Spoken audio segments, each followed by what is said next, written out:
The Lightning Thief by Riordan. Read for you by Jesse Bernstein. Chapter 1. I accidentally vaporized my pre-algebra teacher. Look, I didn't want to be a half-blood. If you're reading this because you think you might be one, my advice is close this book right now. Believe whatever lie your mom or dad told you about your birth and try to lead a normal life. Being a half-blood is dangerous. It's scary. Most of the time, it gets you killed in painful, nasty ways. If you're a normal kid, reading this because you think it's fiction, great, read on.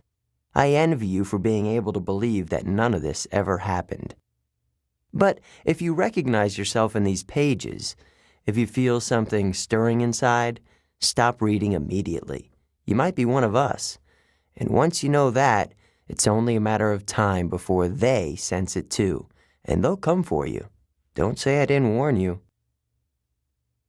My name is Percy Jackson. I'm 12 years old.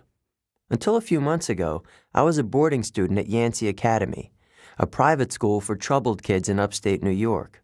Am I a troubled kid? Yeah, you could say that. I could start at any point in my short, miserable life to prove it, but things really started going bad last May when our 6th grade class took a field trip to Manhattan. 28 mental case kids and 2 teachers on a yellow school bus heading to the Metropolitan Museum of Art to look at ancient Greek and Roman stuff. I know, it sounds like torture. Most Yancey field trips were. But Mr. Brunner, our Latin teacher, was leading this trip, so I had hopes. Mr. Brunner was this middle-aged guy in a motorized wheelchair. He had thinning hair and a scruffy beard and a frayed tweed jacket, which always smelled like coffee. You wouldn't think he'd be cool, but he told stories and jokes and let us play games in class. He also had this awesome collection of Roman armor and weapons, so he was the only teacher whose class didn't put me to sleep. I hoped the trip would be okay. At least, I hoped that for once I wouldn't get in trouble. Boy, was I wrong. See, bad things happen to me on field trips. Like at my 5th grade school, when we went to the Saratoga battlefield, I had this accident with a Revolutionary War cannon. I wasn't aiming for the school bus, but of course I got expelled anyway. And before that, at my 4th grade school, when we took a behind-the-scenes tour of the Marine World Shark Pool, I sort of hit the wrong lever on the catwalk and our class took an unplanned swim. And the time before that, well, you get the idea. This trip, I was determined to be good. All the way into the city, I put up with Nancy Bobofit, the freckly, red-headed kleptomaniac girl hitting my best friend Grover in the back of the head with chunks of peanut butter and ketchup sandwich. Grover was an easy target. He was scrawny. He cried when he got frustrated. He must have been held back several grades because he was the only 6th grader with acne and the start of a wispy beard on his chin. On top of all that, he was crippled. He had a note excusing him from PE for the rest of his life because he had some kind of muscular disease in his legs. He walked funny, like every step hurt him, but don't let that fool you. You should have seen him run when it was enchilada day in the cafeteria. Anyway, Nancy Bobofit was throwing wads of sandwich that stuck in his curly brown hair, and she knew I couldn't do anything back to her because I was already on probation.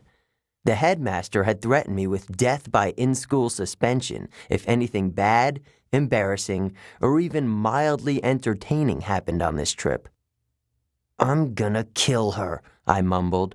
Grover tried to calm me down. "It's okay. I like peanut butter." He dodged another piece of Nancy's lunch. That's it. I started to get up, but Grover pulled me back to my seat. "You're already on probation," he reminded me. "You know who will get blamed if anything happens." Looking back on it, I wish I'd decked Nancy Bobofit right then and there. In-school suspension would have been nothing compared to the mess I was about to get myself into. Mr. Brunner led the museum tour. He rode up front in his wheelchair, guiding us through the big, echoey galleries, past marble statues and glass cases full of really old black and orange pottery. It blew my mind that this stuff had survived for 2,000, 3,000 years. He gathered us around a 13-foot-tall stone column with a big sphinx on the top and started telling us how it was a grave marker, a stela, for a girl about our age. He told us about the carvings on the sides. I was trying to listen to what he had to say because it was kind of interesting, but everybody around me was talking, and every time I told them to shut up, the other teacher, chaperone, Mrs. Dodds, would give me the evil eye. Mrs. Dodds was this little math teacher from Georgia who always wore a black leather jacket, even though she was 50 years old. She looked mean enough to ride a Harley right into your locker. She had come to Yancey halfway through the year when our last math teacher had a nervous breakdown. From her first day, Mrs. Dodds loved Nancy Bobofit and figured I was devil's spawn. She would point her crooked finger at me and say, "Now, honey," real sweet, and I knew I was going to get after-school detention for a month. One time, after she'd made me erase answers out of old math workbooks until midnight, I told Grover I didn't think Mrs. Dodds was human. He looked at me real serious and said, "You're absolutely right."